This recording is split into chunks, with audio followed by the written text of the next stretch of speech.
From the Iowa Agribusiness Radio Network studios in Des Moines, this is Iowa Ag Matters. I'm Riley Smith. In today's show, Mark talks crop protection with Kevin Scholl of Syngenta. I learn about the Heartland Edition Magnum tractor with Jay Bartch of CaseIH, and Dustin visits with Jeff Osterhaus of Croplan. Now here are your hosts, Mark Magnuson and Dustin Huffman. Well, we are at another edition of Iowa Ag Matters here on this Thursday, and 5th of March already. Can't believe the month is already a week old. And Mark Magnuson, a dreary day, a little bit of rain shower activity earlier this morning. I mean, as far as the dirt goes, I don't think anybody's going to be complaining about getting a little extra moisture in the ground. Certainly not. And as I look at the forecast, it does look like we are supposed to get some moisture here in central Iowa. We'll see if that actually plays out, but this is the time of year where that rain is welcome, at least a moderate amount of rain. You don't want to get those big puddles that would slow things down as we get closer to the planting season, of course, but this is the time where you welcome some moisture. And Dustin, I was thinking as well, as we start to just believe that spring is possible here, in the state of Iowa, we always have to pump the brakes a little bit. But as we start to think that, we have seen a couple of cases of HPAI pop up here in Iowa, and we had another one yesterday that was in Buena Vista County. And I know that you are very well versed in this topic when it comes to high path avian influenza in the state of Iowa, based on your monthly talks with Secretary Nag. A mild winter, has that caused more problems with HPAI because, like we've talked about in the past, birds have just stuck around a little bit longer and they've been almost confused, not knowing whether to fly away or to stay here? Yeah, that's been a big problem with it. We've gotten some cold weather that would send them packing for a little while, and then we would come back and counter with some warmer weather. I mean, you look at the beginning of December; it was very mild. It was almost not December-like at all. And then all of a sudden, we got the Christmas time area where it was freezing and snow. I should say it was the other way around. We had the snow ahead of time, got that backwards, and then it got really warm and we had a brown Christmas.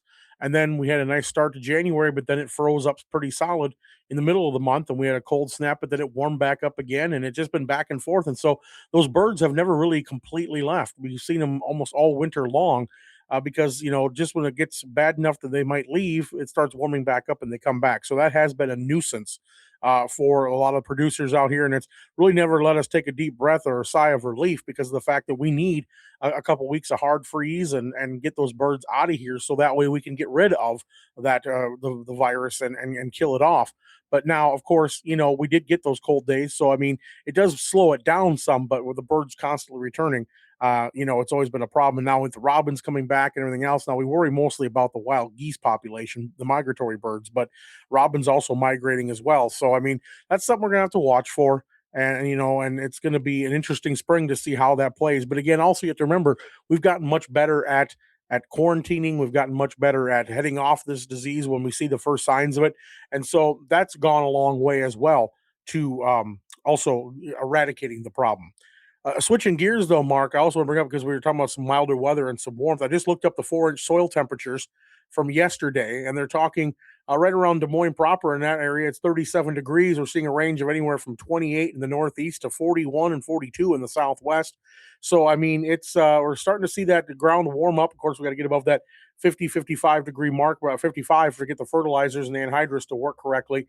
Forecasting it to go up a little more again here in the next couple of days, but again, we'll have to wait and see how that plays out here. They're hoping maybe by the end of tomorrow we could be sitting in the mid 40s across much of the state. But again, we have to see how this plays out, how much sunshine we get, and go from there. But again, the temperatures are warming up there at that 4-inch depth. And that is really the key, obviously, when it comes to planting and getting everything set as far as fertilizer, like you mentioned. And that is when we start to really feel like we're getting close to growing season, when those 4-inch soil temperatures warm up. And speaking of fertilizer as well, Dustin, that's been a very hot topic this week, as we've mentioned many times about the problems that are caused by the conflict in the Middle East right now, and moving fertilizer, moving crude oil through those areas of the Middle East in those shipping lanes. And I was actually reading a story here that actually gives us some numbers to kind of visualize things a little bit better. The Strait of Hormuz, which is closed right now, moves 20 million barrels of crude oil and petroleum products daily, which totals about 20% of global demand. And so when you think about that, you don't want the price to climb by a ton, as the shipping problems occur. And then also we know that there's a lot of fertilizer exports that move through the strait. That includes about a quarter of the globally traded nitrogen market. So right there, you're able to see why those fertilizer prices have spiked here in recent days. Yeah, that has been a big issue, and we're going to, of course, keep watching that as long as this keeps developing. Let's go ahead and get into the grain markets as we're going to be talking with Eric Ralph of Comstock Investments and Mark Magnuson. Joined today by Eric Ralph of Comstock for the opening market discussion. Eric, what's happening with the trade in the grains? Well, we're actually seeing some positivity today. Yesterday was a bit of a struggle as crude oil kind of tapered off and traded near unchanged for the day for the first time this week. Of course, we had the big explosion, no pun intended, in the market on Monday and Tuesday due to what was going on in the Middle East. That kind of lent support to all grains just because of the biofuel side of things. And so you had soybean oil up sharply, corn actually benefiting along the way as well. And then all of a sudden you have drought concerns in the Plains states. And even though we're going to get some sweeping rains throughout the U.S., the Plains are likely going to miss out on most of that. So HRW wheat leading the way higher here this morning with double-digit gains in all deferred contracts, up anywhere from 11 to 13 cents. Corn benefiting from that, no doubt, up 4 3/4 in the May contract as we come out of the break here this morning and pushing up towards the 450 mark. New crop also doing really well, up 4 cents as well. Beans are struggling a bit, but the oil is up 83 cents, so the bean oil should carry the load here today, although we are only up 1 to 2 cents in old crop, while being up 3 in new crop. Just kind of some general positivity, of course, being led by the crude oil and the war situation. Then we get some really nice export sales numbers for the corn and wheat both.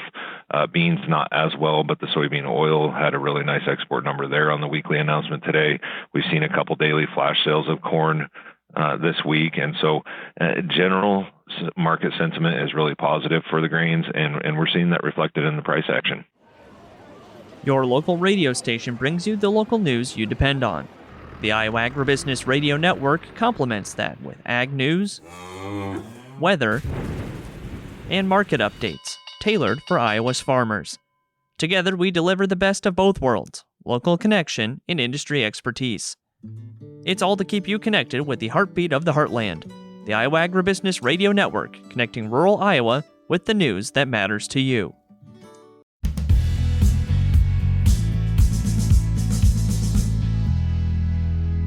Well, back on Iowa Ag Matters, and of course, as America celebrates its 250th anniversary, of course, agriculture, a big part of the growth of this country, and CaseIH is commemorating that with a one-of-a-kind tractor. Riley Smith has more. Riley Smith, Iowa Agribusiness Radio Network here at Commodity Classic 2026 in San Antonio, Texas. Visiting right now with Jay Bartch of CaseIH, and behind us, we've got the Heartland Magnum tractor, one of one, on display here at Commodity Classic. Jay, first off, just tell us a bit about this very unique tractor. So what makes this tractor unique is that the fact that it is only one of one. There won't be another one produced. Another unique feature about the tractor is the fact that it is painted. So a lot of people think that it's a wrap. No, it's painted. We wanted to make a statement that was permanent, and we wanted to pay tribute to, one, the 250th anniversary of America, or birthday. And we also wanted to pay tribute to the American farmer as well. So that's where the Heartland name comes from. And of course, you can tell it is somewhat of a patriotic theme too. So, and we know, not only are we celebrating, like you said, the 250th of America, but to be quite honest, you can't talk about the story of America without the story of CaseIH and the tractors. I mean, you look back at Farmall as well. The whole evolution of that has evolved alongside America. So to have a tractor designed like that, I mean, really goes hand in hand, right? Yeah, it does. We do have a rich history in American agriculture, starting out with the steam engine on the Case side. And as you mentioned, the legacy of the Farmall tractors, which came up through International Harvesters legacy. But then we came together and became CaseIH, and we've been doing that for quite some time as well. So it's unique, the fact that this tractor is produced in Racine, Wisconsin, and we're proud of that fact and our plant that we have in Racine, and that's where the entire Magnum line of tractors, which consists of 10 different models, is produced. And like you mentioned as well, you got the paint on there, and of course the CaseIH logo on there. And I know that was a special request to make sure that got on there to kind of dedicate the legacy, right? Absolutely. We are very proud of the Magnum name, and of course CaseIH is our brand legacy, and we're proud of that as well. So just in general with this tractor, I mean, great to see this year. Anywhere else it'll be on display or just be around? It's it debuted at National Farm Machinery Show in Louisville, Kentucky, and of course it's here at Commodity Classic in San Antonio. And its next stop is yet to be determined, but you can rest assured it's going to show up elsewhere in the public view. So we want to be able to offer it to as many people from a viewing standpoint as possible. All right, Jay, lots of great information today for anyone who wants to stay up to date on this Heartland Magnum and just see where it's going to be next. How can they do that? We have our social channel on Instagram and also caseih.com. So. All right, Jay, thanks again for your time. Enjoy the rest of the show. All right, thank you. Hi, my name is Ethan Smith, and I've been a certified crop advisor in Iowa for about 6 years. The Iowa CCA program is valuable to me because it helps keep me informed on new topics and research around the industry, including soils, insects, diseases, and much more. It's also a great way to network with others around the state and beyond. Iowa is known for its crops, and that's why we're here. To learn more about becoming a certified crop advisor, visit iowacca.org. In rural Iowa, you need reliable information. The Iowa Agribusiness Radio Network brings you ag-specific content like market trends, weather outlooks, and policy updates that matter to your operation, while your local station brings you community news and consistent updates on what is happening in your area. It's a partnership built for the challenges of rural life.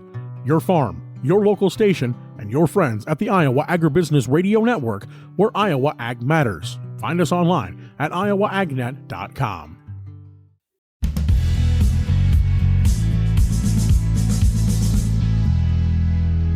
Time to run down those elevator prices for you here on Iowa Ag Matters on this Thursday. I'm Dustin Huffman, seeing no changes at all in the cash bid numbers for the elevators that we're covering. Let's take a look at where they're pricing here today.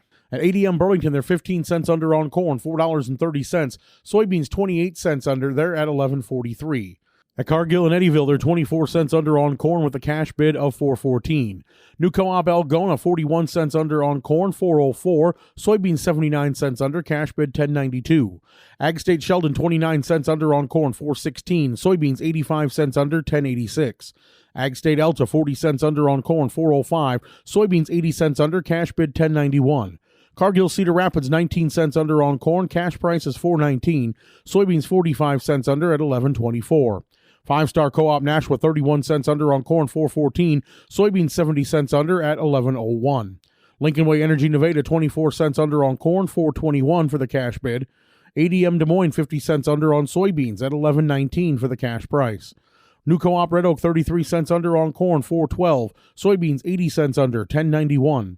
Mid-Iowa Cooperative Green Mountain, 46 cents under on corn, cash bid $3.99. Soybeans 85 cents under, $10.86.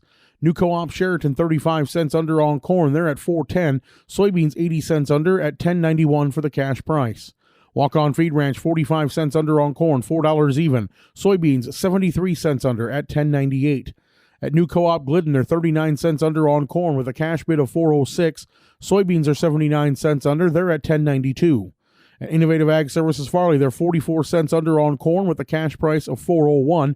And soybeans are 79 cents under with a cash bid of $10.92. In Cargill and Muscatine, the river's closed for the season. It will reopen for deliveries the week of March 23rd.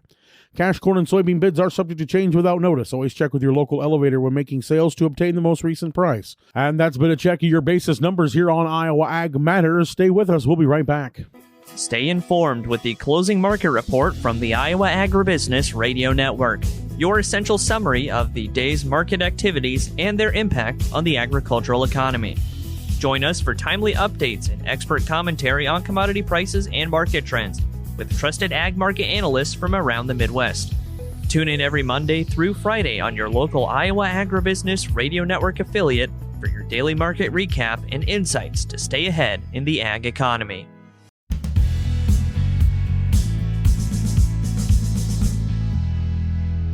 You're listening to Iowa Ag Matters, and at Commodity Classic, Dustin Huffman had the chance to speak with Jeff Osterhaus of Croplan, and they discuss getting your crops off to a good start in the growing season. That way you can make any adjustments you need to as the season moves along. Here's Dustin with more. Commodity Classic 2026 here on the Iowa Agribusiness Radio Network here at the Croplan booth. Croplan, one of our great sponsors of Commodity Classic coverage, along with Meristem, Nutrien, and the Iowa Corn Growers Association. And we're talking right now with Jeff Osterhaus of Croplan. Jeff, thanks so much for taking a few minutes to talk with us today. Thank you. All right, so Commodity Classic 2026, we're chomping at the bit in the Midwest. It's going to be a few more weeks before we're ready to go. We got a taste of spring just a couple of days ago too, but what kind of things are you talking with from the Croplan perspective, and then also things you're going to be bringing to your regional that you cover, including Iowa? Yes. So the things I'm talking about with growers right now ahead of planting is, let's be thinking about what disease or pest pressures are we going to be fighting this year? How are we going to manage them? Will we have another year where southern rust really shows up and is prevalent and detrimental to a lot of corn acres? Or are we going to settle back into more of a normal disease spectrum where tar spot will be top of mind for a lot of growers? So that lays in with both product selection and in-season management around that fungicide decision. And one thing I was just thinking about here is if we have another, because last year was like a once-in-a-decade kind of thing they talk about. But if it were to come up again this year, is that going to mean we're going to go back to the drawing board a little bit and start thinking this could be a more often kind of thing? I know it's a long ways off if that does happen, but is that something you'd have to start thinking about? I think that is something that a lot of folks are thinking about already. And it's, yes, will this become a common occurrence, or is this going to be the once every 10-year type of deal? But thankfully, there were enough folks that did do some two-pass approaches to fungicide applications or later timing. So there is some experience and maybe a little better comfort with changing how we go about managing for this disease in season. So obviously, we never know what Mother Nature is going to throw at us, what the growing season is going to throw at us. So obviously, you want to get off to a good start and make sure you're basically protecting against everything, getting that crop off to a strong start. And then we can work our way towards what we have to accommodate for as the year goes on. So let's start about that first pass in the spring, planting and getting everything started to get that seed off to the right start. That's right. It's really about waiting for the right soil conditions, right soil temperatures to get out there. You don't want your seeds to stumble coming out of the gate. That's the first and foremost thing, because you can take a great product and ruin it if you get off to a wrong start. And then it's just really building upon what Mother Nature will give you and how you plan to manage that product throughout the growing season. So let's focus on that beginning, getting that started out. What kind of products are we looking at, things that farmers should be looking at, especially as you cover Iowa? What do our farmers need to be thinking about there to be kind of ready for anything? Yep. So when I think about, the soils that we have across Iowa, there's some beautiful, deep, lush soils. There's also some more sandy and clay. Whether it's a warm or a cooler spring, I still think that a product like zinc in with your pop-up fertilizer, along with a product like our Ascend, also can really help ensure that you get not only fast and uniform emergence, but they all come out in a fairly uniform time frame. That way you don't have runts and stragglers next to each other. All right. And then let's go on to that mid-season thing. Let's say now we're looking at everything, whether it's southern rust, whether it's tar spot, whether it's whatever that we end up facing with. What kind of things are you talking about there for being able to pivot? It was funny last year when we were in Denver talking to a lot of agronomists, they all said, make sure you are able to pivot. Don't let fungicide be the thing you cut back on. Yep. If they would have had a crystal ball, they should have bought a Powerball. That's the way that was set up for this year, or last year, how it ended up going. What kind of things should they be thinking about to be able to pivot if they have to, again, without causing more problems with their bottom line? That's correct. So when I get into in-season, I'm thinking not only the fungicide play of not just what type of product, but the timing, and will we do a single pass or two-pass application. But along with that, you need to make sure you've got enough nitrogen there as well, too, because there is some synergistic effects between both nitrogen and fungicide. You can protect the crop late, but if you don't have enough nitrogen in that fuel tank to get it all the way to the finish line, you may not see the same response that you could if you have sufficient nitrogen out there. And let's think back to last year. We had a lot of rain in the middle of the summer, especially across central Iowa. We probably lost some nitrogen down through the drain tiles, unfortunately. So if you're short on nitrogen, either consider a mid-season application along with that fungicide, or do some sampling to see if you have enough left in the profile to get you to the finish line. All right. And then what kind of products are we talking about there? Situation, of course, I know it varies depending on what you have, but just talk about a broad view of, what kind of things we're looking at that summertime pass. Well, from nitrogen, it's really going to be what products you have based on what your application technique is going to be. Is it going to be liquid? Is it going to be flying on some urea? Maybe you can get in early enough to where you can still do some in-season ammonia applications. When it comes to fungicides, I kind of break it down into three buckets. Are you going a single shot of a top tier followed by a mid tier, where you're going 2 mid-tiers or something really cheap and basic. And the problem with that is I like to mix up my AIs. I don't like to rely on the same chemistry over and over, because the more we abuse it, the sooner we'll lose it in that regard. And always make sure you have a good adjuvant in the tank. You can take an okay fungicide and make it much better if you have a proper adjuvant like Master Lock from Winfield United. All right, so if folks want to talk with you at Croplan, get some ideas of where they should be going. Obviously, you're going to be able to talk to the agronomists and stuff there as well to get that ball rolling and find out what we should be thinking about. Where do they get that ball rolling? All right, so the easiest place to start, you can do it right from the comfort of your own home, croplan.com. You go on there, we've got all of our product info. We also have a lot of the data and the insights that come out of our answer plots that are spread all across the country. Like you said, to go beyond that, find your local Winfield United retailer and get in contact with one of our local seed experts. All right, well, Jeff, we thank you so much for the insight here today. Thank you very much, Dustin. All right, that's been Jeff Osterhaus here from Croplan, one of our great sponsors of Commodity Classic Coverage, along with Meristem, Nutrien, and the Iowa Corn Growers Association. From San Antonio, I'm Dustin Huffman. Stay up to date with the latest in the ag industry with Agribusiness Matters from the Iowa Agribusiness Radio Network.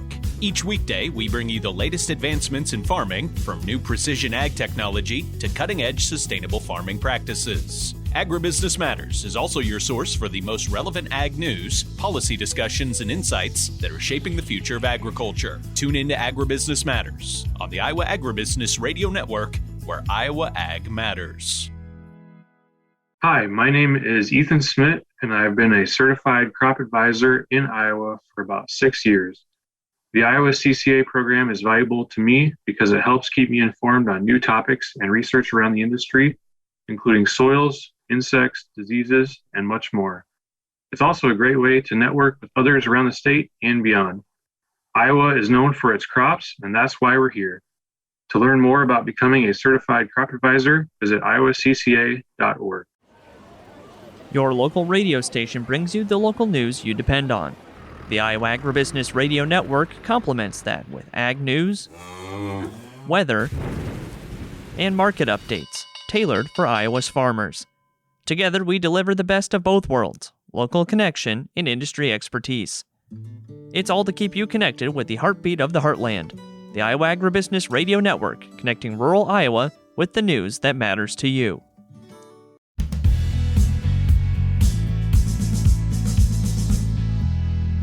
This is the Midday Market Update on Iowa Ag Matters. I'm Mark Magnuson, joined today by Brian Doherty of Total Farm Marketing. What's happening with the trade in the grains? We've got some really good strength in the grains today. Corn up anywhere from 6 to 8. Outstanding export sales number today. Started, I think, the underlying support. Since then, we've continued to see, I think, spillover support from sharply higher crude oil prices, which continue to rally. And maybe some scuttlebutt or growing concerns about higher fertilizer costs, maybe more so the availability of fertilizer. So corn is on the offense today. Things to note there. December corn currently trading at $4.76. That is its highest price on that particular contract. Gosh, you got to go all the way back to June of last year. So looking impressive there. Soybeans, same thing, 8 to 9 higher, finding good support on just broad-based buying. It looks like the managed money might be moving into commodities again today. Export sales, not all that stellar in beans, but nonetheless, currently 7 to 9 cents higher. So some really good numbers there. The export sales figures today for corn, 79.6 million bushels, beans 14.1, wheat only 7.5, but wheat prices too are higher after faltering the last couple of days, posting nice hook reversals today, more than a dime higher in July. Chicago, Kansas City wheat up about 17 cents, growing concerns that recent rains were pretty light, and the forecast doesn't hold any bigger rains of consequence, and likely short covering contributing to the sharper gains there today. So that's grains. Brian, I wanted to ask you as well, with the fertilizer prices skyrocketing, with the amount of nitrogen, those sources that move through the Middle East, is that going to be enough to cause some farmers to switch acres to soybeans to make a significant difference? Well, it certainly is the talk, right? So in the word, I always say talk is kind of cheap, but it is certainly a variable that has come onto the radar that was not on the radar here a week ago. So that's a reality. So the reality is Will this be the catalyst to move from corn to beans? Well, if you can't get the fertilizer, yes. Now, if it's just delayed now and 2 weeks from now we look back and go, well, yeah, it was just temporary, that's a different story. But today we don't know that. So the market is factoring in that uncertainty, and maybe there's a little bit of a fight for acres starting to develop. Start your weekend with insight and inspiration on Weekend Ag Matters from the Iowa Agribusiness Radio Network. Every week we bring you an in-depth look at the top ag stories with a recap of the week's biggest headlines. Join us for long-format interviews with industry leaders and policymakers, giving you insights you won't hear anywhere else. And don't miss our faith-based segment with Russ Parker, Food for Thought, offering a perspective that helps bring clarity and focus to our lives. Make Weekend Ag Matters part of your weekend routine. Tune in every weekend on the Iowa Agribusiness Radio Network. May corn up 7 cents at $4.50 3/4. May soybeans up 10 cents at $11.79 1/2. May soybean meal unchanged at $309.90. May soybean oil up $2.04 at $65.63. Chicago wheat up 12 1/4 at $5.80 1/2. On the Merc, April live cattle up 40 cents at $238.75. March feeder cattle down 50 cents at $363.43.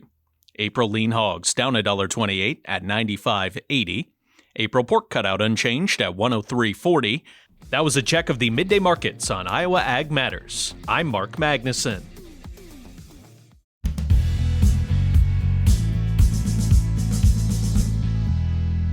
Back into the marketplace we go on the livestock side of the equation as we're rejoined by Eric Ralph of Comstock Investments. Find out what's going on with those cattle and hogs and if they can keep that momentum that they had yesterday, though the morning session shows they may have a little trouble. Mark Magnuson has more. What's happening on the livestock side of the trade?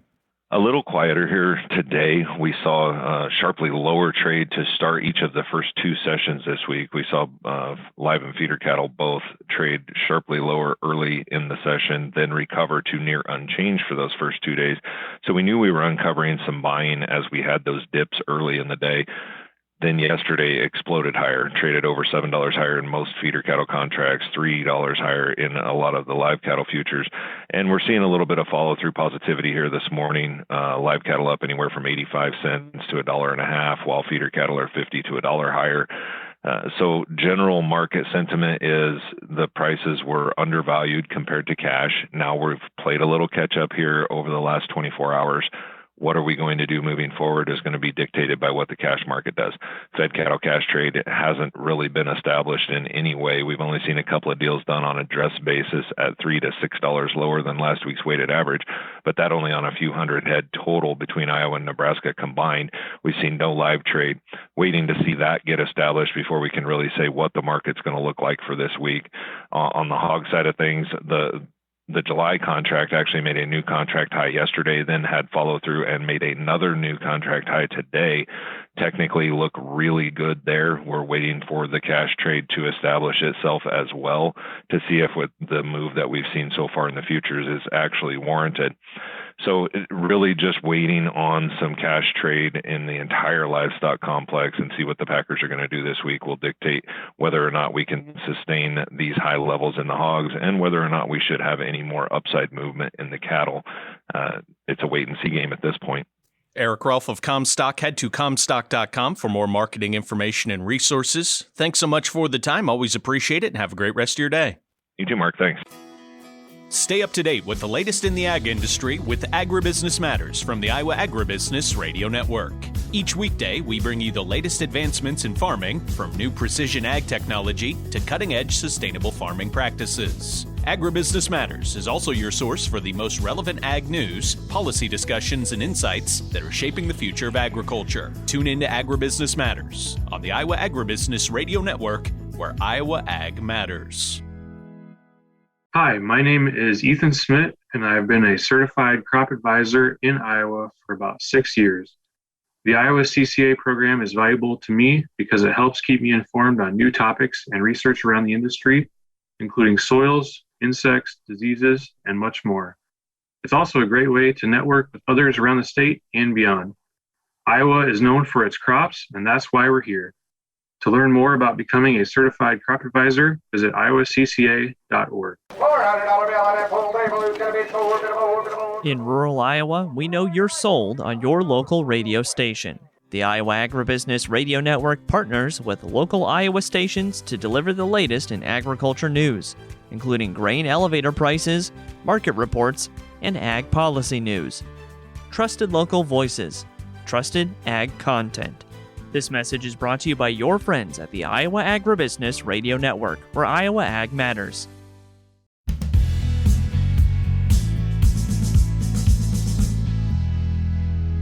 Back on Iowa Ag Matters, and we are going to hear from Mark Magnuson as he talked with Kevin Scholl of Syngenta at Commodity Classic, talking about all the sides, fungicide, herbicide, and insecticide, of course, all the crop protection available for the 26 growing season.